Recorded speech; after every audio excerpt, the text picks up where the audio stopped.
नमस्कार दोस्तों, गार्गी क्लासेस पर आपका स्वागत है। डेट आज की 20 अप्रैल 2022। देख लेते हैं इंडियन एक्सप्रेस की इंपॉर्टेंट न्यूज़ जो अभी हम इस वीडियो में डिस्कस करने वाले हैं। सबसे पहले हम बात करेंगे एक्सप्लेन पेज पे। एक्सप्लेन पेज पे पहला आर्टिकल है MCLR का मतलब क्या है और MCLR के राइज करने से क्या फ़र्क पड़ेगा हाउस होल्ड्स पर।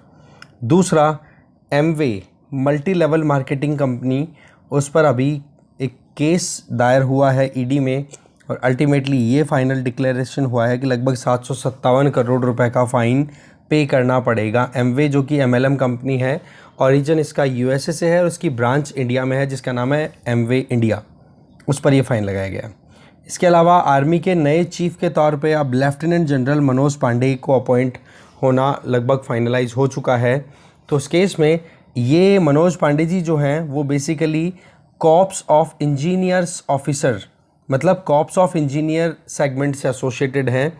तो इस चीज़ से क्या इनकी इम्पोर्टेंस है, पहली बार ऐसा कुछ होगा कि आप देखो कि आर्म्स वाले सेगमेंट में जो असिस्ट करने वाली जो प्रोविजंस होते हैं या असिस्ट करने वाले जो सेगमेंट्स हैं आर्मी में, उनमें से एक इंडिविजुअल को उठा करके आर्मी का चीफ बनाया जा रहा है। ठीक है जी, तो उस पॉइंट ऑफ व्यू से इस आर्टिकल को देखेंगे। तो ये आर्टिकल्स हैं, इनमें से ज़्यादा कुछ इतना डिटेल में डिस्कस करने वाला नहीं है, टू द पॉइंट बात करेंगे। देखते हैं। फर्स्ट आर्टिकल है MCLR से रिलेटेड। देखो, स्टेट बैंक ऑफ इंडिया हमारे देश का लार्जेस्ट कॉमर्शियल बैंक है। ठीक है, पब्लिक कॉमर्शियल बैंक, ध्यान रखना। ठीक है, कॉमर्शियल है, बाकी पब्लिक सेक्टर के अंडर है क्योंकि गवर्नमेंट की ऑनरशिप है इसमें। तो बेसिकली SBI ने MCLR का मतलब हो गया the marginal cost of funds based landing rate. ये वो इंटरेस्ट रेट होती है जिस पर कोई भी बैंक अगर उधार देता है, क्रेडिट देता है, लोन देता है, तो ये मिनिमम इंटरेस्ट रेट होती है। ये मानो इससे नीचे इंटरेस्ट रेट पे कोई भी बैंक उधार नहीं देता है। ठीक है, तो MCLR जो मिनिमम इंटरेस्ट रेट है उसको राइज कर दिया है। ठीक है, तो ऐसे में आप देखो अभी तक MCLR को बहुत लूज़ कर रखा था। जैसे कि आपको पता है कि अकोमोडेटिव स्टांस के चलते लगातार RBI ने अपनी तरफ से इंटरेस्ट रेट्स को कम कर रखा है। Repo rate, reverse repo rate जो पॉलिसी रेट्स है वो डाउन कर रखी है, तो मार्केट में बहुत ज़्यादा लिक्विडिटी फैल गई। तो उस केस में अब SBI ने भी अपनी तरफ से MCLR को हल्का सा राइज़ किया है। MCLR को राइज़ किया गया है 10 बेसिस पॉइंट से, पहले 7% थी, अब 7.1%। अब देख लेते हैं MCLR के बारे में थोड़ा डिटेल। देखो, बेसिकली MCLR जो है वो RBI जो है, RBI के द्वारा MCLR इंट्रोड्यूस की गई थी 1 अप्रैल 2016 को। ये वो इंटरेस्ट रेट होती है जो लेंडर या बैंक, ठीक है, ये NBFC भी हो सकती है, बैंक भी हो सकता है, जो लेंडर या बैंक लोवेस्ट इंटरेस्ट रेट जो ऑफर करता है ना कि भाई इससे कम हम नहीं दे सकते इंटरेस्ट रेट, इससे कम इंटरेस्ट रेट पे आपको लोन नहीं दे सकते, वो मिनिमम वाली जो लोवेस्ट इंटरेस्ट रेट है ना, उसी को MCLR बोल देते हैं। ठीक है, तो 1 अप्रैल 2016 से ये चला और फिर उसके बाद में RBI ने MCLR वाला जो प्रोविज़न था, सिस्टम था, उससे स्विच कर लिया और अक्टूबर 2019 से नया सिस्टम इंट्रोड्यूस हो गया जिसमें जो मिनिमम लैंडिंग रेट है, जो मिनिमम लैंडिंग इंटरेस्ट रेट है, उसकी जो स्विचिंग हुई MCLR से हम आ गए किस पे, EBLR पे। EBLR की फुल फॉर्म क्या है, the external benchmark linked landing rate. इसमें क्या है कि जो रेपो रेट, ट्रेजरी बिल्स की जो रेट होती है उससे इस EBLR को लिंक किया जाता है। इसका मतलब क्या हो गया कि 2016 से लेकर के 2019 के बीच में, 2016 से लेकर 2019 के बीच में जितने भी लोन दिए गए थे, उन लोन्स में से एक पार्ट ऐसा था जिसमें बैंकों ने जो उधार दिया था ना, वो उधार देने के लिए उन्होंने मिनिमम इंटरेस्ट रेट जो चार्ज की थी उसको हम बोलेंगे MCLR। तो अब आप देखो कि रेपो रेट और रिवर्स रेपो रेट अगर यहाँ पर RBI या फिर कहें कि पॉलिसी रेट है वो RBI अपने हिसाब से अगर राइज करे, तो उस केस में जो EBLR है जो कि उससे कनेक्टेड है, EBLR जो कि रेपो रेट और ट्रेजरी बिल रेट से कनेक्टेड है, अगर पॉलिसी रेट RBI राइज करता है तो ऑटोमेटिकली ये EBLR भी राइज होगा क्योंकि ये कनेक्टेड है उससे, जबकि MCLR है ये कनेक्टेड नहीं था। तो इस केस में अब क्या हो जाता है कि अब RBI अगर इंटरेस्ट रेट अपने हिसाब से पॉलिसी रेट के बेसिस पे राइज भी करता है तो MCLR पर कोई असर नहीं जाएगा। तो इस केस में अब SBI ने अपनी MCLR रेट जो है, MCLR रेट कौन से लोन्स के लिए चल रही है, जो लोन 1 अप्रैल 2016 से लेकर के अक्टूबर 2019 के बीच में दिए गए थे और वहां पर इंटरेस्ट रेट कौन सी दी गई थी, लोवेस्ट इंटरेस्ट रेट, और उसको ही बोल रहे हैं हम MCLR। तो उस इंटरेस्ट रेट को आरबीआई ने 7% से बढ़ाकर 7.1% कर दिया है। तो ये पॉइंट है मेन। एमसीएलआर, दूसरी तरफ एचडीएफसी या फिर आप देख सकते हो पंजाब नेशनल बैंक, आईसीआईसीआई, इनके यहाँ पर एमसीएलआर कितना चल रहा है 7.25%। एसबीआई के एमसीएलआर बेशक अभी भी कम है, पर एसबीआई आपको पता है कम, वैसे भी गवर्नमेंट बैंक रह गया तो इंटरेस्ट रेट थोड़ी सी कम रहती है, बाकी प्राइवेट बैंक में थोड़ा सा आपको ज़्यादा मिलेगी। तो ऐसे में आप देख सकते हो कि हल्का सा राइज किया गया है एसबीआई के द्वारा। दूसरा, bank of Baroda, axis bank, Kotak Mahindra, इन्होंने भी एमसीएलआर को 5 बेसिस पॉइंट से राइज किया है। तो अगेन मैं एक बार बता देता हूँ, एमसीएलआर का मतलब ये वो लोवेस्ट इंटरेस्ट रेट है जिस पर बैंकों ने 1 अप्रैल 2016 से अक्टूबर 2019 के बीच में मिनिमम इंटरेस्ट रेट के ऊपर जो ब्याज, जो उधार में पैसा दिया था, वो इंटरेस्ट रेट है ये। ठीक है, अब इसमें ये, इसका मतलब ये नहीं है कि 2016 से लेकर 2019 के बीच में जितने भी लोन दिए गए वो एमसीएलआर पे ही थे, नहीं। ये तो वो है कि मान लो कि कहीं पे बैंक को लगे कि हाँ हम उधार दे रहे हैं और जो लोन का अमाउंट है वो थोड़ा बड़ा है, तो इस केस में जो बोरोवर है उसको थोड़ा रिलैक्सेशन मिल जाए, तो उस केस में एमसीएलआर पे रिलाई करते हैं। बाकी तो स्टैंडर्ड जो इंटरेस्ट रेट चलती है वो चलती है ही, ठीक है। बट एमसीएलआर का मतलब हो गया लोवेस्ट इंटरेस्ट रेट है, इससे कम इंटरेस्ट रेट पे नहीं दे सकता था बैंक उधार, ठीक है। तो अब एमसीएलआर की रेट है वो राइज की जा रही है, और राइज करने का असर किस पे पड़ेगा? जो लोन लिए गए थे 2016 से 2019 के बीच में एमसीएलआर के बेसिस पे, ठीक है। तो ऐसे में जो ईएमआईज हैं, जो इक्वेटेड मंथली इंस्टॉलमेंट्स हैं, वो देखो राइज होगी बेशक। ये एमसीएलआर के अंडर में जिन लोगों ने भी लोन लिया था, पर्टिकुलर पीरियड की हम बात करें, क्योंकि एमसीएलआर एक्टिव कौन से पीरियड के टाइम पे रही? 2016 से लेकर के 2019 के बीच में, ठीक है।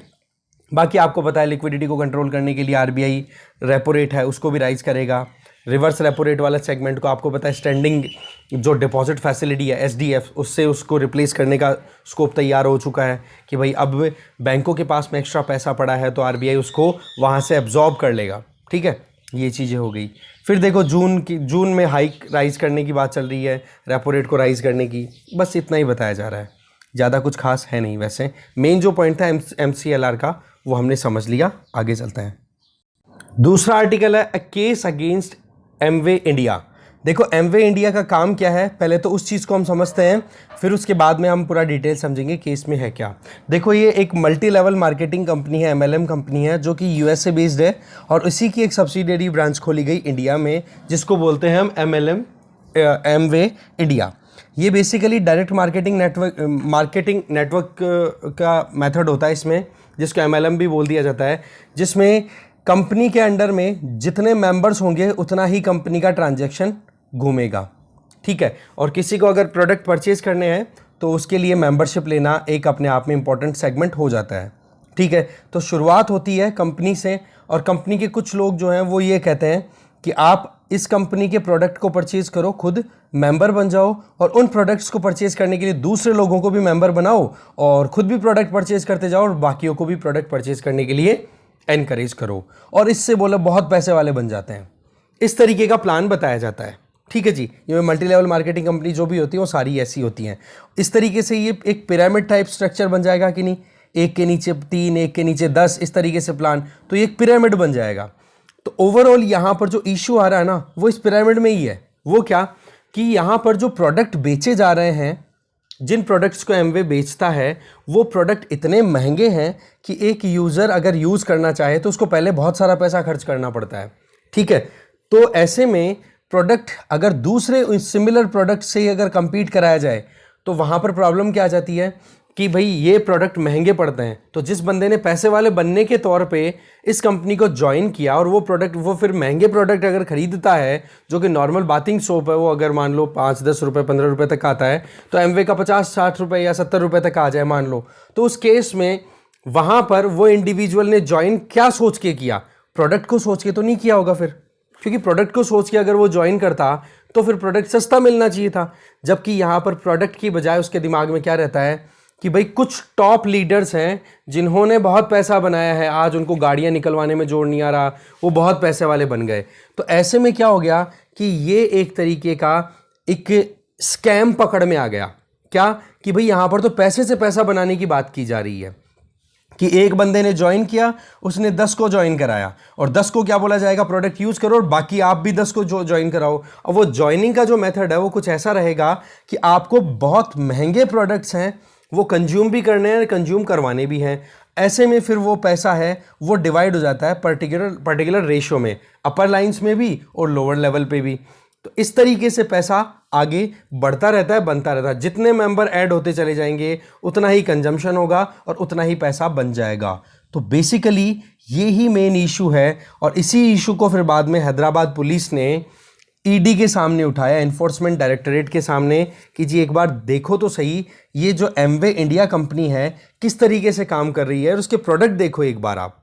तो ऐसे में आप देख लो इस एमवे इंडिया कंपनी की डिंडीगुल डिस्ट्रिक्ट में, तमिलनाडु में डिंडीगुल डिस्ट्रिक्ट है, वहाँ पर बहुत सारे प्रॉपर्टीज़ हैं अटैच की गई है, मशीनरी, व्हीकल, बैंक अकाउंट, सब कुछ। और अल्टीमेटली सैंक्शन लगा दिया कि जी आपको 750 करोड़ रुपए का फाइन देना पड़ेगा।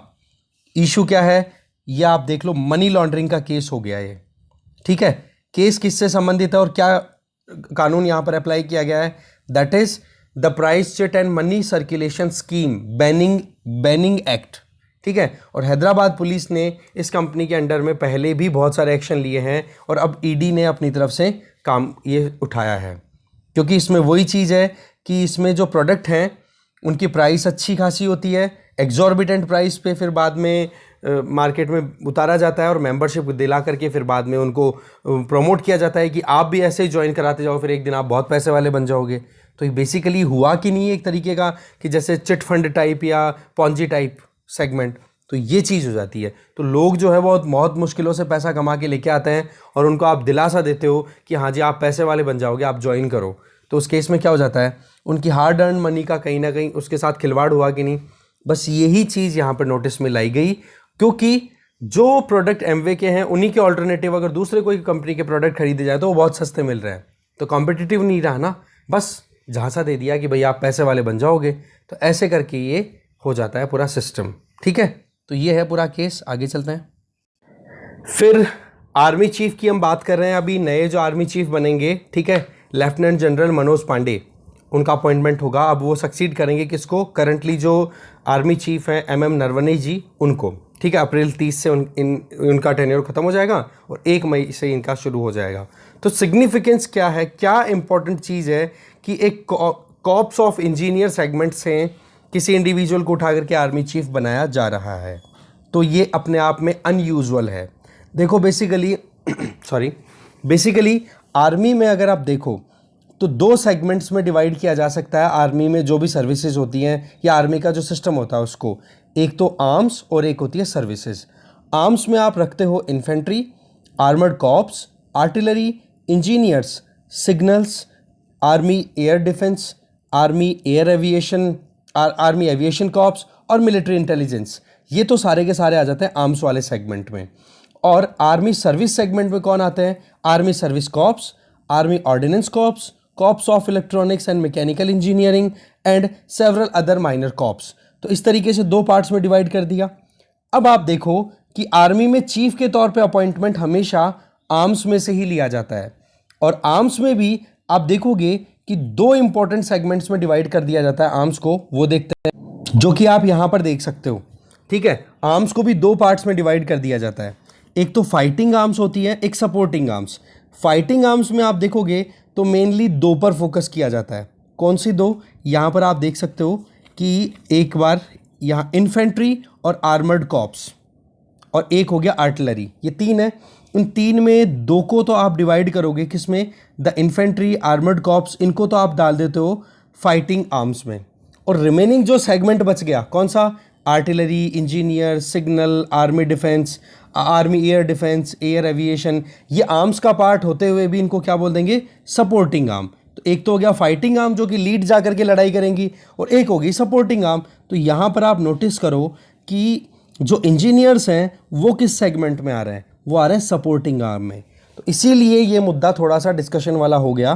कैसे कि भाई हमेशा से अगर देखा जाए तो आर्मी में चीफ के तौर पे जिसका अपॉइंटमेंट होता है वो फाइटिंग आर्म्स वाली सेगमेंट से लिया जाता है, या तो आर्मर्ड कॉर्प्स में से होती है या इन्फेंट्री में से होते हैं वो लोग। पर अब की बार सपोर्टिंग आर्म्स में से भी पिक किया जा रहा है आर्मी चीफ के तौर पे। और आर्मी चीफ को हम क्या बोलते हैं, देखो अभी फिलहाल अगर देखें तो army staff, chief of army staff बोला जाता है, ठीक है, COAS, ठीक है।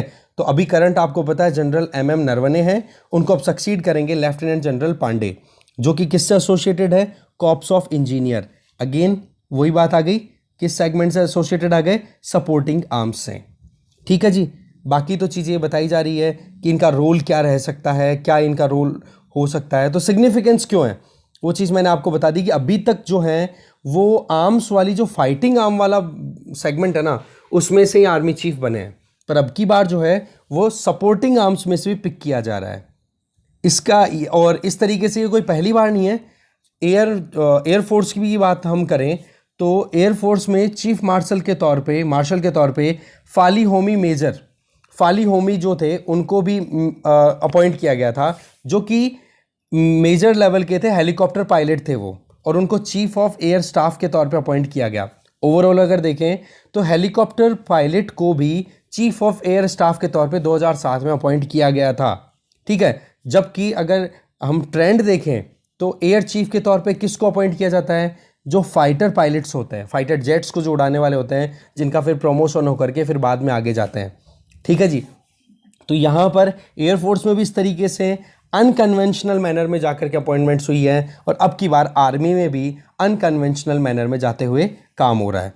अब सवाल ये है कि ये सपोर्टिंग आर्म्स में होते हुए क्या सक्सेसफुली लीड कर पाएंगे, तो इसका आंसर है यस। क्यों? क्योंकि देखो जब कभी भी आप देखो तो जो कॉर्प्स होती हैं, जो हमारे मेन लीड करने वाली आर्मी की जो पार्ट्स हैं, उनको चार मेजर कॉन्स्टिट्यूएंट में आप डिवाइड कर सकते हो। एक तो होती है कॉम्बैट इंजीनियर्स, मतलब इंजीनियर्स का भी काम है, उसको आप 4 सेगमेंट में डिवाइड कर सकते हो। एक तो कॉम्बैट इंजीनियर्स, एक मिलिट्री इंजीनियरिंग सर्विसेज होगी, एक बॉर्डर रोड्स ऑर्गेनाइजेशन, और एक है मिलिट्री सर्वे। अब इसमें जो है आप देख रहे हो कॉर्प्स ऑफ, 1 सेकेंड, 1 सेकेंड आप रुकेंगे प्लीज। तो कॉर्प्स ऑफ इंजीनियर्स सेगमेंट में जो भी इंजीनियर्स डिप्लॉयड होते हैं उनका रोल बड़ा इंपॉर्टेंट होता है।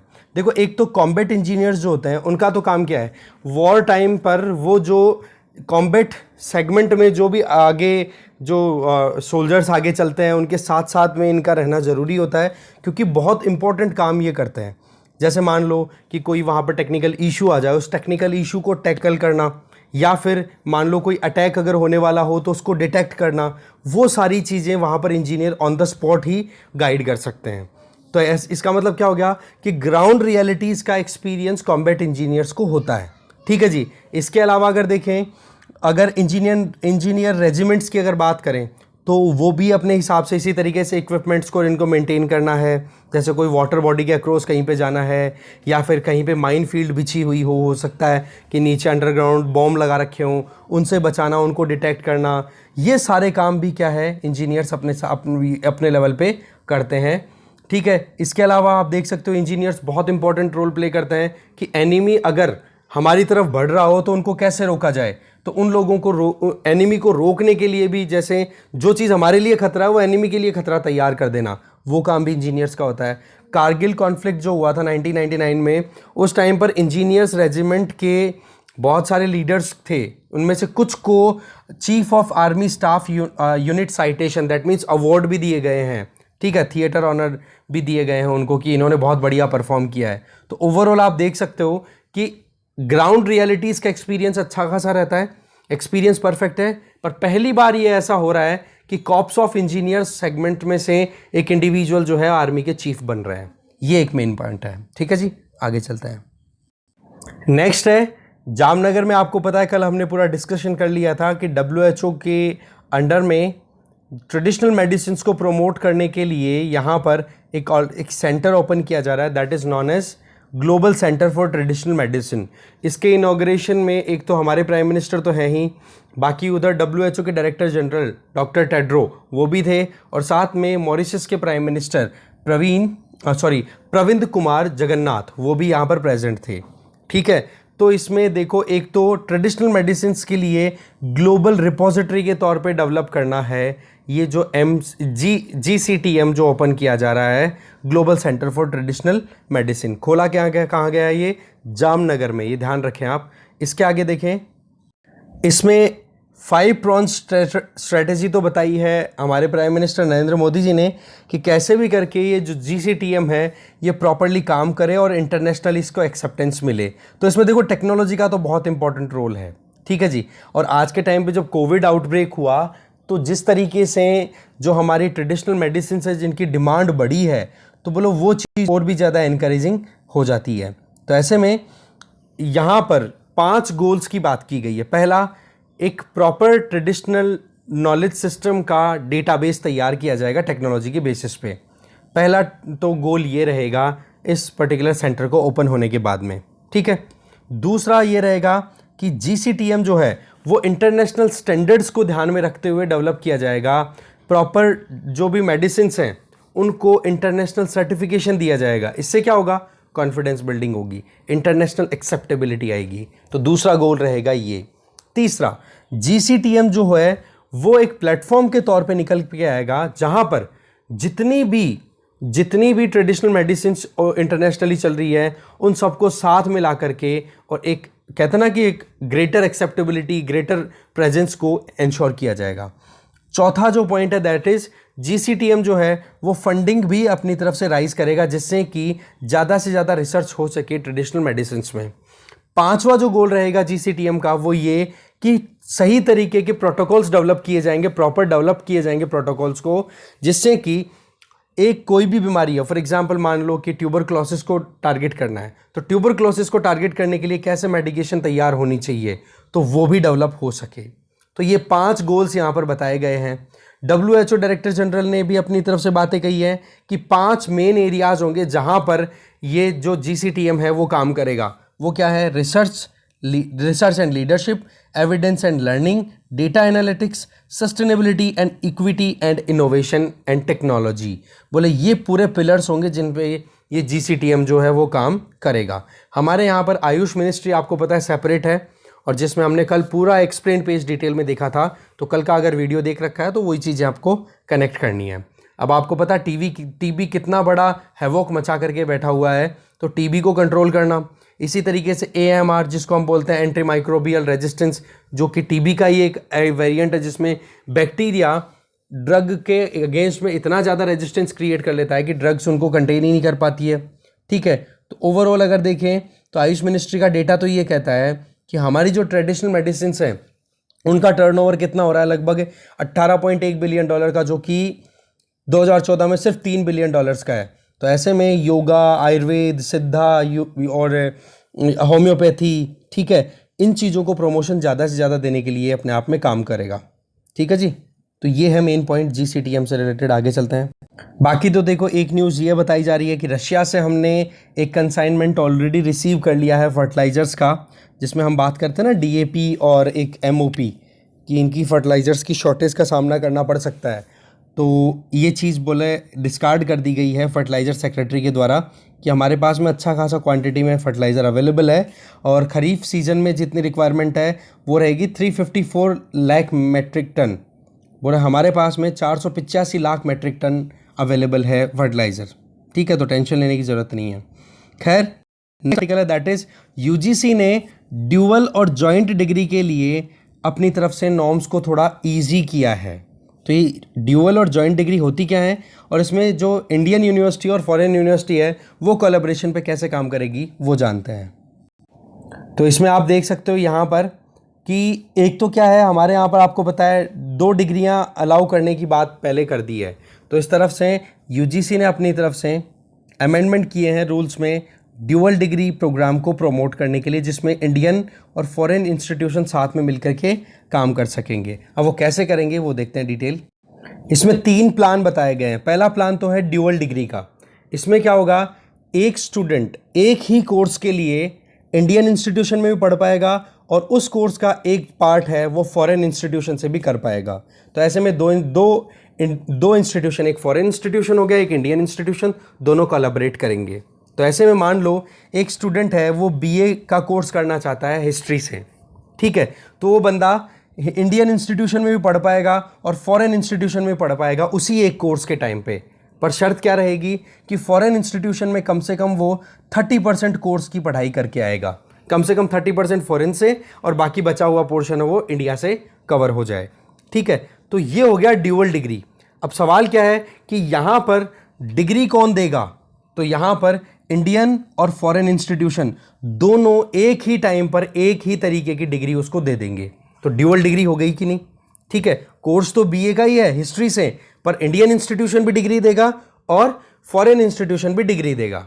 शर्त क्या है, फॉरेन इंस्टीट्यूशन से जो वो कोर्स कर रहा है, जैसे यहाँ पर बीए हिस्ट्री का एग्जाम्पल है, तो उसका 30% पढ़ाई कहाँ से करके आनी पड़ेगी, उस फॉरेन इंस्टीट्यूशन से। तो ये तो हो गया ड्यूअल डिग्री, जिसमें इंडियन और फॉरेन इंस्टीट्यूशन दोनों के दोनों अपनी तरफ से डिग्री प्रोवाइड करेंगे। इसका मतलब ये नहीं है कि ड्यूअल डिग्री में दो अलग अलग सब्जेक्ट्स की क्लासेस होंगी, कि एक तो बीए इंग्लिश तो आपने इंडिया से कर ली और बीएससी फिजिक्स बाहर जाके कर ली और फिर 2 डिग्री ले रहे हो। ऐसा नहीं, काम बीए डिग्री का ही है। इंडिया में आपने पढ़ लिया थोड़ा सा और बाकी बचा हुआ है फॉरेन इंस्टीट्यूशन में, जिसके साथ इंस्टीट्यूशन का, जिस इंस्टीट्यूशन में आपने बीए एनरोल किया है उसका कोलैबोरेशन है। इस तरीके से अलग अलग कोर्स नहीं, एक ही कोर्स के 2 पार्ट हो गए कहने का मतलब, और दोनों तरफ से डिग्री मिलेगी। कहाँ से, इंडियन इंस्टीट्यूशन भी डिग्री दे देगा और बाहर वाला इंस्टीट्यूशन है वो भी डिग्री दे देगा। ड्यूअल डिग्री तो ये हो गई। दूसरा सेगमेंट है दैट इज ट्विनिंग अरेंजमेंट। इसमें क्या होगा, एग्जैक्टली सेम चीज ही है, फर्क इतना सा ही है कि फॉरेन इंस्टीट्यूशन जो है ना, वो कोई डिग्री अवेल नहीं कराएगा, डिग्री केवल और केवल इंडियन इंस्टीट्यूशन ही अवेल कराएगा। ठीक है, बाहर से तो केवल पढ़ के आ जाओ और जो जितनी भी पढ़ाई की है उससे संबंधित आपको रिकॉर्ड बताना होगा कि हमने ये पढ़ाई कर ली, और फिर बाद में आकर के अल्टीमेटली जो भी डिग्री डिप्लोमा जो कोई भी है वो केवल और केवल इंडियन यूनिवर्सिटी के द्वारा दी जाएगी। मतलब कोर्स आप इंडियन इंस्टीट्यूशन में करोगे, एनरोलमेंट सारा काम, डॉक्यूमेंटेशन का सारा काम यहीं पर होगा। बस पढ़ाई के लिए आप बाहर चले जाओगे किस इंस्टीट्यूशन में, जिसके साथ में आपकी कॉलेज या यूनिवर्सिटी का कोलैबोरेशन है, और वहां जाकर के आप कम से कम अपने कोर्स का 30% पार्ट पढ़ के आओगे और डिग्री आपको इंडियन इंस्टीट्यूशन से ही मिलेगी। ये हो गया ट्विनिंग अरेंजमेंट। और फिर है जॉइंट डिग्री। जॉइंट डिग्री में सेम चीज रिपीट होगी, कोई प्रॉब्लम नहीं है।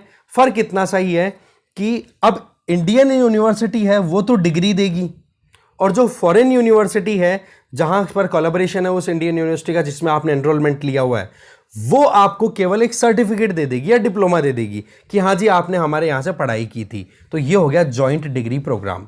तो इसमें क्या है, पहले थोड़ी कड़क गाइडलाइंस थी, टाइट गाइडलाइंस थी, उनको रिलैक्स कर दिया, और इन गाइडलाइंस को हम क्या बोलेंगे, university grant commission academic collaboration between Indian and foreign higher education institution to offer joint degree, dual degree, twinning degree programs regulation 2022।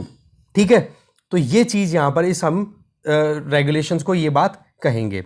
ठीक है, इसमें पहले क्या चीज थी कि इंडियन इंस्टीट्यूशन जो कोलैबोरेट करना चाह रहे थे उनके लिए ये देखा जा रहा था कि इंडियन इंस्टीट्यूशन का जो स्कोर है वो नैक में, जो नैक एफिलिएशन मिलता है, एक्रेडिटेशन मिलता है, उसमें 4 में से 3.01 कम से कम स्कोर हो या उससे ज़्यादा हो, वो कोलैबोरेट कर सकता है इंटरनेशनली उस यूनिवर्सिटी से जिसकी रैंक टॉप 500 के अंदर थी।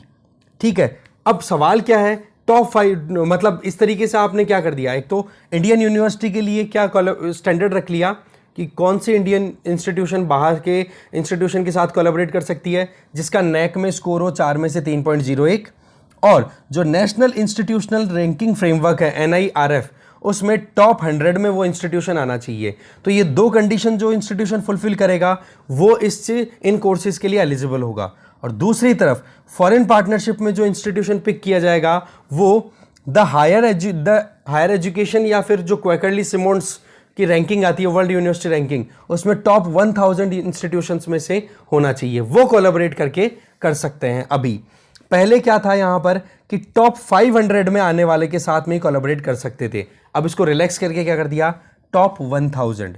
तो इसमें ऑप्शंस और अवेलेबल हो जाएंगे यूनिवर्सिटीज़ के साथ में कोलैबोरेट करने में, जो इंडियन यूनिवर्सिटीज़ अपने हिसाब से काम करवाना चाहती है। ठीक है जी, तो ये है पूरा रेगुलेशन का सिस्टम। इसमें और कुछ मुझे लगा नहीं जिसको हमें डिटेल में देखना हो। ठीक है, आगे चलते हैं। इकोनॉमी पेज पे IMF में मीटिंग चल रही है, आपको पता है। ठीक है, स्प्रिंग मीटिंग के बारे में हमने देखा था, हमारे फाइनेंस मिनिस्टर निर्मला सीतारमन जी गई हुई है और इनकी मीटिंग हुई। जो IMF के जो लीडर्स हैं, जिनमें मेन तो है मैनेजिंग डायरेक्टर क्रिस्टलिना जॉर्जीवा और बाकी उनके साथ में जो स्टाफ मेंबर्स हैं वो, और हमारी तरफ से भी डेलीगेशन गया हुआ है। तो यहाँ पर एक तो पॉइंट क्या निकल के आया कि श्रीलंका की इकोनॉमी जिस तरीके से परिस्थितियों में जूझ रही है, वहाँ पर इंडिया ने कमिटमेंट दिया है कि हाँ, हम जितना अच्छे से अच्छा सपोर्ट दे सकते हैं उतना बढ़िया से बढ़िया सपोर्ट प्रोवाइड करेंगे श्रीलंका को, और हमने किया भी है।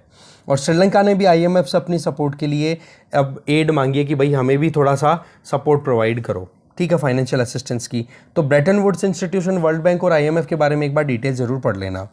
एक आर्टिकल है जो हमें देखना ज़रूरी है, RBI ने देखो नए नॉर्म्स रिलीज़ किए हैं, एक नोटिफिकेशन रिलीज़ किया है रिंग फेंसेस, दैट मीन्स खुद की प्रोटेक्शन के लिए, या फिर ये कह दो कि हमारा जो बैंकिंग सिस्टम है उसको बचाने के लिए, कि जो बड़ी NBFC कंपनीज हैं, नॉन बैंकिंग फाइनेंशियल कंपनीज है बड़ी लार्ज, उनको रिस्क में ना डाला जाए ज़्यादा, क्योंकि इकोनॉमी आपको पता है वैसे थोड़ी बुरी परिस्थितियों से गुजर रही है। तो उस केस में RBI ने क्या कहा, इनका ये कहना है RBI का जो नया नोटिफिकेशन ये, कि जो भी नॉन बैंकिंग फाइनेंशियल कंपनी, कौन सी लार्ज, जिनका कैपिटल बेस है, बहुत बड़ी कंपनियां जो हैं, उन कंपनियों को कुछ नॉर्म्स का ध्यान रखना पड़ेगा। और वो नॉर्म्स क्या हैं कि मान लो एक कंपनी अगर किसी भी बोरोवर को लोन देना चाह रही है, ठीक है, तो वो लोन देने के लिए हाईएस्ट लिमिट कितनी होगी, जितना उस NBFC का जितना कैपिटल बेस है ना, कि मैक्सिमम कितना लोन वो कंपनी दे सकती है, उसका बोला केवल और केवल 20% ही लोन देगी एक जने को, मतलब एक कंपनी को 20% से ज़्यादा लोन नहीं देना है।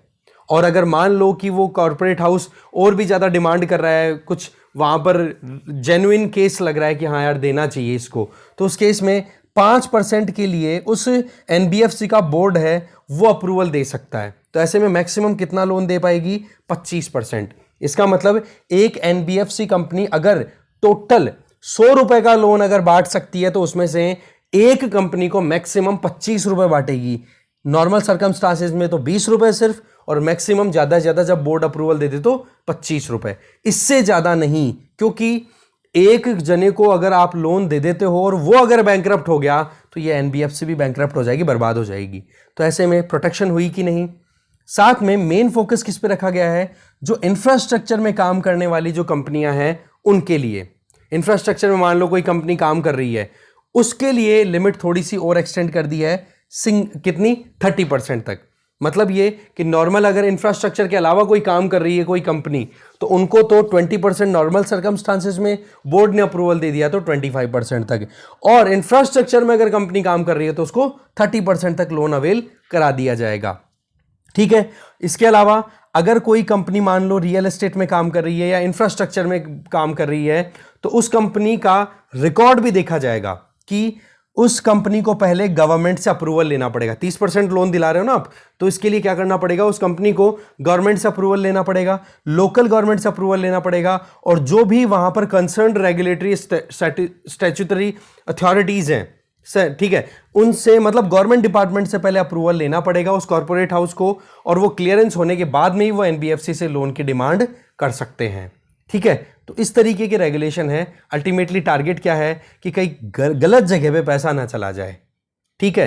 पैसा भी देने के लिए कोई डाउट नहीं है, इकोनॉमी को हमें बूस्ट करना है, पर साथ में ये चीज़ें भी ज़रूरी है कि कहीं जल्दबाजी में गलत लोगों को या फिर ज़्यादा अमाउंट रिलीज ना हो जाए किसी एक कंपनी के लिए, और वो कंपनी अगर मान लो बिना किसी गड़बड़ किए भी वो कंपनी बर्बाद हो गई, तो उस केस में फिर कौन जिम्मेदार, पूरी इकोनॉमी को फिर नुकसान होता है। इसका नुकसान आपको एक IL&FS का एग्जाम्पल अभी कुछ साल पहले का है। इसके अलावा भी कई कंपनियां हैं जो अच्छे से बर्बाद हुई है, जैसे DHFL का नाम भी आता है, ठीक है, और भी कई कंपनियां हैं NBFC जो कि इसी तरीके से बहुत ज़्यादा क्राइसिस में आ गई।